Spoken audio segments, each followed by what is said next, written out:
Les dystonies sont une torsion musculaire douloureuse, souvent présente chez les personnes malades de Parkinson. Elle entraîne des spasmes, des contractions ou des postures inhabituelles. Elles apparaissent le plus souvent au niveau des jambes, des mains ou de la tête et du cou, mais peuvent aussi survenir à d'autres endroits du corps, comme par exemple la paroi abdominale ou les cordes vocales. Les dystonies sont fréquentes chez les personnes diagnostiquées à un plus jeune âge, mais apparaissent aussi à des stades moyens ou avancés de la maladie. La dystonie peut survenir en off, c'est-à-dire lorsque les médicaments perdent leur effet, ou en on, lorsqu'il y a un excès de stimulation du cerveau. Pour aider à soulager les dystonies, le neurologue peut essayer d'adapter la dose ou la fréquence des médicaments antiparkinsoniens. Si nécessaire, il est possible d'envisager des injections de toxines botuliques qui peuvent améliorer la dystonie pendant plusieurs mois. Des exercices spécifiques proposés par des kinésithérapeutes ou ergothérapeutes peuvent également aider à soulager la douleur et à renforcer les muscles affectés. Alors, je m'appelle Christine, j'ai 64 ans. Donc, Christophe, j'ai 57 ans. La maladie a été découverte en 2016. À 58 ans. Mais c'était en 2018, mais moi-même, je le ressentais depuis 1 an. À l'époque, j'avais l'habitude d'aller courir et j'avais des crampes dans la cuisse gauche. Donc c'est la première alerte. Et ce qui me réveille la nuit, c'est ça justement. Je me réveille souvent parce que j'ai mal au dos, je ne sais pas comment me mettre, enfin en bas du dos. Dans les jambes, j'ai pas d'espace, mais comme des crampes. Je fasse attention, j'ai peur de me bloquer le dos en fait. C'est plutôt focalisé sur le dos et les jambes, les crampes des jambes. Alors la dystonie du pied, c'est le non-contrôle de son corps. C'est une pièce rapportée, quoi. On ne contrôle plus.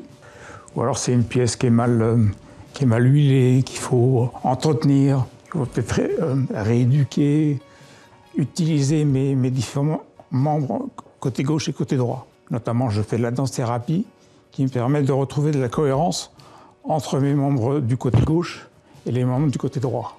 Ce qui n'était pas le cas jusqu'à maintenant, en fait.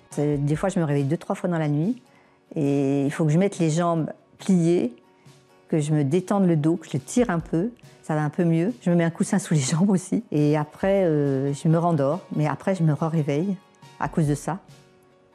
Et c'est assez haché, mon sommeil. En général, c'est 6 heures, maximum 7 heures quand je peux, mais c'est ça, c'est plutôt 6 heures, 5-6 heures. Et des fois, c'est haché. Alors, je peux dormir 2-3 heures, je me réveille. J'ai peur des fois de faire quelque chose, de me baisser. Je le fais autrement, parce que je me dis, je vais me faire mal. Et puis, bingo, j'étais dans une rue commerçante et crise. Et là, j'étais bloqué. J'essayais de faire des mouvements, de me redresser. C'était une marionnette qui était toute cassée. De remarcher, de m'appuyer sur un pot de fleurs, d'avancer. De temps en temps, ça se débloquait. De temps en temps, ça ne se débloquait pas. Donc, pour faire 100 mètres, je mettais quoi, de 5-10 minutes, quoi. Et j'en ai discuté avec la psychologue. Elle me fait comprendre que les gens pensaient que vous étiez ivre. Parce que vous étiez en salopette, il était midi. Et c'est ça le regard des autres qu'ils avaient sur vous. C'était négatif. Et en discutant avec elle, elle m'a dit, moi j'ai un patient comme vous. Il s'est fait faire un maillot en disant, je ne suis pas ivre, mais j'ai la maladie de Parkinson. Il a mis ça dans son dos. Le neurologue, prenez un Doliprane le soir, voilà, et tous les jours, vous allez voir ce que ça fait. Et puis, moi, j'aime pas trop prendre des médicaments, j'en prends déjà suffisamment, donc c'est quand j'ai vraiment mal, oui, je prends un Doliprane. Mais après, il y a le au-dessus, il y a d'autres médicaments, mais j'ai pas envie. Je fais la kiné toutes les semaines. Elle me dit, elle m'appuie sur les muscles, elle essaie de me soulager, mais elle sait pas quoi faire non plus. Elle me fait des massages. Après, il faut bouger, c'est sûr qu'il faut bouger, il ne faut pas se laisser dans un fauteuil endormir dans la télé, ça c'est sûr qu'on ne s'en sortira pas sinon. La dystonie de mes jambes, enfin de mes jambes gauches au début, je vais essayer de contrer ce symptôme-là, ce blocage de jambes, en faisant autre chose, un pas chassé, croiser les jambes, marcher de côté comme un crabe, marcher à reculons, pour que le cerveau, la dystonie, là, faut la transformer. Il faut que la jambe elle avance, il faut qu'elle travaille. Il faut apprendre à marcher différemment. Et même le tennis de table, je me dis, il y a des fois, j'ai pas envie d'y aller parce que je suis fatiguée ou il fait pas beau ou autre chose, forcément là. Je me dis, je me force. Et quand j'ai fait une petite séance, eh ben, je suis contente parce qu'après, je suis mieux. Quand on bouge, on n'a plus le même sentiment. C'est plus la même chose. Mais il faut bouger avec quelque chose dans la tête qui vous motive. J'essaie de penser à autre chose et ça me tire vers le haut, quoi. Ça me tire vers le haut. Mes douleurs, je sors, j'ai presque plus mal, j'y pense plus.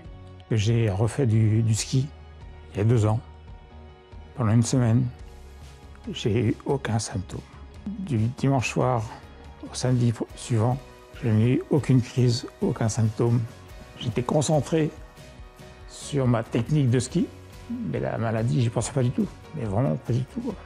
C'est de beaucoup bouger, de faire beaucoup de sport, d'activités, de faire comme si on n'avait rien, d'essayer du moins, d'avoir des projets positifs aussi, penser positivement.